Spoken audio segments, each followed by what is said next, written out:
ضرورت ہے علامہ صادق رضا تقوی صاحب، آپ کیا کہنا پسند کریں گے؟ کیونکہ ہم یہ دیکھتے ہیں کہ اس طرح کے واقعات یہ پہلا موقع نہیں ہے کہ اس طرح کا کوئی واقعہ سامنے آیا ہو. علماء اکرام اور مذہبی جماعتوں کی جانب سے پرامن رہنے کی اپیلیں تو کی جاتی ہیں، لیکن کیا آپ یہ نہیں سمجھتے کہ اب اپیلوں سے بات آگے بڑھ چکی ہے اور ہم سب کو عملی اقدامات کرنے کی ضرورت ہے؟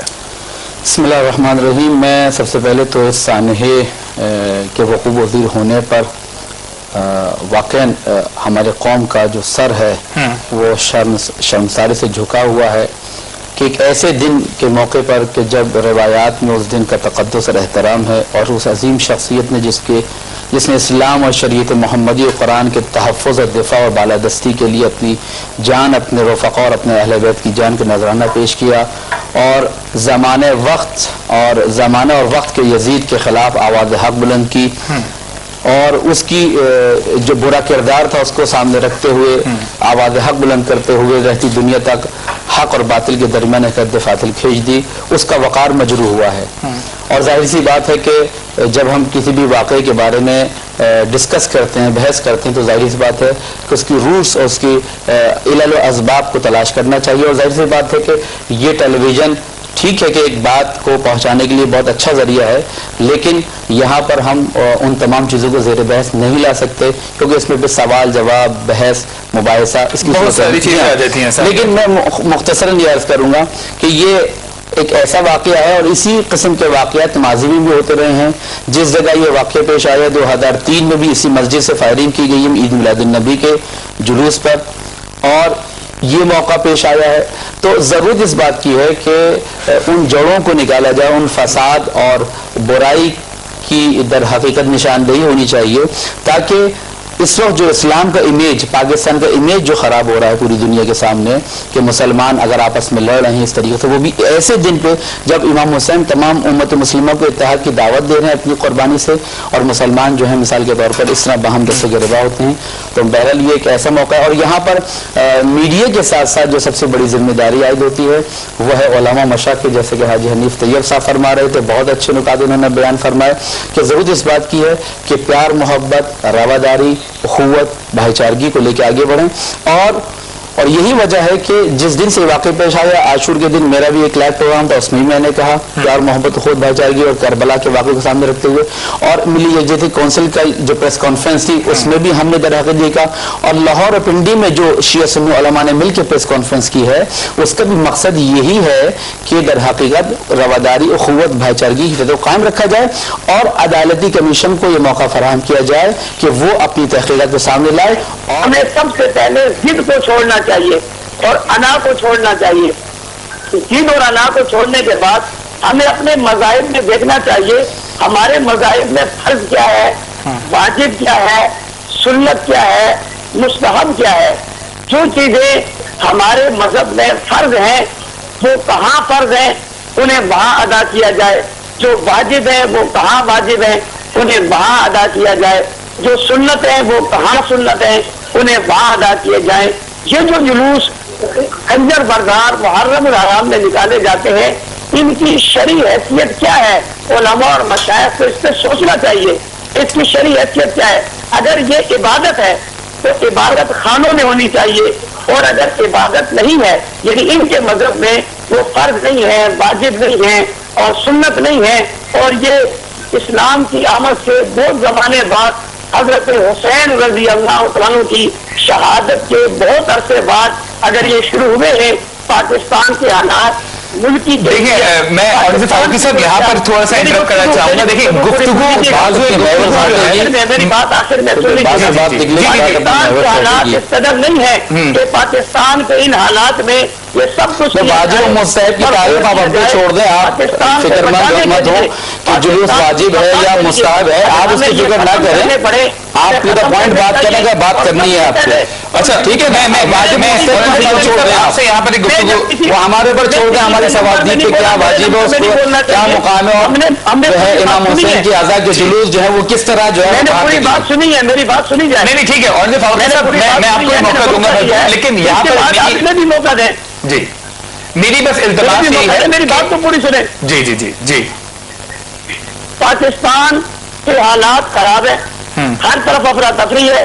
کہیں لوگ خودکش کر کے حالات خراب کر رہے ہیں. کہیں ایسے واقعات اور حالات میں حالات خراب ہو رہے ہیں. ملک کی معیشت کا پہیہ جام ہو چکا ہے. 10 دنوں تک معیشت کا کیا حال ہوتا ہے, کتنے پیسے خرچ ہوتے ہیں, سیکورٹی پر کتنے پیسے لگائے جاتے ہیں. آیا اس میں ملک کا فائدہ ہے یا ملک کا نقصان ہے؟ اگر کوئی کہے گا کہ مذہبی جلوسوں پر جس سے خطرات بڑھتے ہیں پابندی لگائی جائے, سب سے پہلے اسے ہم قبول کریں گے پاکستان کی بقا کے لیے اور پاکستان کے بچاؤ کے لیے. یہ ضد نہیں ہے کہ 50 سال سے نکل رہے ہیں, 60 سال سے نکل رہے ہیں. ہمیں پاکستان کو دیکھنا ہوگا, پاکستان کے عوام کو دیکھنا ہوگا. تاجروں کا ہونے والا نقصان, جیسے حبیب طیب صاحب نے کہا, بہت خوبصورت بات ہے کہ زکات دینے والے بن گئے. وجہ کیا بنی ہے؟ کراچی میں جو کچھ ہوا تھا کمیشن تو اس پر بھی بنا تھا, اس پر کون سے لوگ سامنے آئے ہیں؟ جلوس میں ایک دم یہ چیزیں نہیں آئی ہیں. موبائل سروس بند ہے, اس پہ بند ہونے کے باوجود اتنا بڑا واقعہ, یہ ساری چیزیں پہلے سے موجود تھی اور موجود ہونے کے بعد یہ واقعہ ہوا ہے. ایسے واقعے کی روک تھام ہونی چاہیے. ٹھیک ہے. اور فاروقی صاحب لائن پر ہی موجود رہے گا. سعادت رضا تقی صاحب, جس طریقے سے میں اگر ایک پوائنٹ یہاں پر ریز کرنا چاہوں گا کہ جس طرح انہوں نے کہا کہ ان تمام تر سیکیورٹی مطلب تمام اقدامات کو سامنے رکھ کر جو ہے وہ تمام تر چیزیں کرنی چاہیے, تو کیا اس بارے میں آپ اتفاق کریں گے؟ ان کا کہنا جو تھا. سب سے پہلے تو میں آپ سے یہ کہوں گا کہ آپ اعتدال سے کام لیں, اور 3-4 اگر افراد پارٹیسپینٹ ہیں تو ان کو ایکول وقت دینا چاہیے. اگر آپ سارا وقت ایک شخص کو دے دیں گے اور وہ جو ہے مثال کے طور پہ سارے سوالات اٹھائے گا, تو میں یہاں مناظرہ کرنے نہیں بیٹھا ہوں, اور یہاں پر ہم بات ہیں پاکستان کی کرنے آئے ہیں. اور رہا جہاں تک سوال واجب و مستحب کا, کیا چیز واجب مستحب ہے, ہر فقہ کا اپنا ایک دائرہ کار ہوتا ہے, اس کے اصول و قوانین ہیں اصول فقہ کے, وہ خود طے کرتی ہے.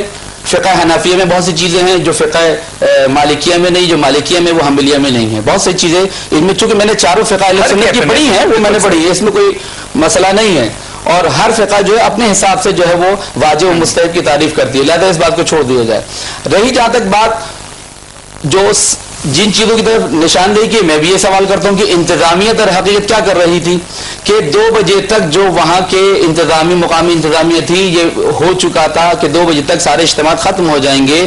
پھر اتنا تعطل کا شکار وہاں پہ کیوں کیا گیا, اور لاؤڈ اسپیکر کی کیوں اجازت دی گئی, گیٹ کیوں کھولا گیا, فائر بریگیڈ کی کیوں نہیں آنے دی گئی؟ یہ سارے انتظامات جو ہیں یہ پنڈی انتظامیہ کے اور وہاں کی وفاقی حکومت کے سپرد ہیں, اور انہوں نے در حقیقت اس میں تعطل کا شکار کر کے اور اس کو آگ کو بھڑکانے میں جو کردار ادا کیا ہے, جس کی وجہ سے تاجر برادری کو نقصان ہوا ہے. اور جس کا اعتراف خود راول پنڈی کے جو تاجر برادری نے میڈیا پہ آ کے اپنے بیان میں کیا ہے. اس کے علاوہ شیخ رشید صاحب کی پریس کانفرنس اٹھا کے دیکھیں, BBC کی جو لائیو کال وہاں سے آئی ہے اس کو اٹھا کے دیکھیں. جو ثناء اللہ صاحب کی پریس کانفرنس کے بارے میں آپ کا کیا خیال ہے؟ ظاہر بات ہے کہ ابھی عدالتی کمیشن قائم ہوا ہے, اس میں ہم بھی یہی کہہ رہے ہیں, اہل سنت بھی یہی کہہ رہے ہیں, تمام جماعتیں یہ کہہ رہی ہیں کہ کمیشن قائم ہونا چاہیے.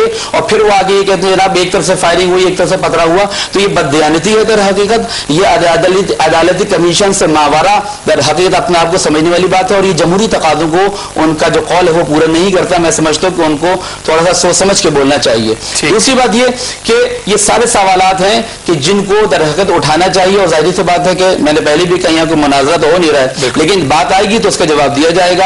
تو ہم بھی یہی چاہتے ہیں کہ اس وقت جو فساد کی جڑ ہے, اور میں یہاں پر ایک دفعہ پھر اپنے دیوبند مکتب فکر کے معتدل علماء سے اس بات کی درخواست کروں کہ وہ آئیں اور افہام و تفہیم کے ساتھ, پیار و محبت کے ساتھ, نہ اپنا عقیدہ چھوڑو نہ دوسرا عقیدہ چھوڑو. یہ ایک بہت ہی عامیانہ مثال ہے, علمی مثال نہیں, یہ لوگ جو معروف ہے عوام میں, اس لیے میں نے یہ بات کہی ہے.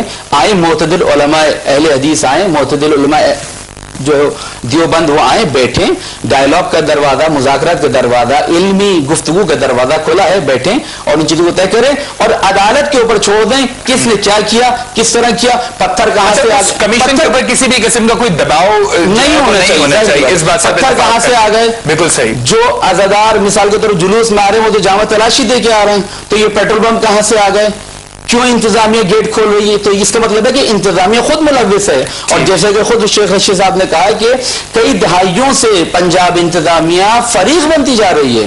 نہیں بالکل, میں بالکل آپ صاف نہیں کر رہے. نہیں دیکھیے, میں بہت سارے نکات ہیں کہ جن کے میں جواب آپ ضرور فرما دیجیے, لیکن وہ بھی ہے کہ ان کو بھی کوئی تشنگی نہ رہ جائے اور نہ آپ کو کوئی رہ جائے. افہام و تفصیل سے بڑی خاموشی سے سنو, میں آپ کو کہہ رہا ہوں. نہیں بہت اچھی بات ہے یہ, بلکہ آپ فرما دیجیے آپ کیا کہنا چاہ رہے ہیں. سب سے پہلے تو یہ کہ جو رکاوٹیں کھڑی کی جاتی ہیں آج سے 25-30 سال پہلے نہیں تھی.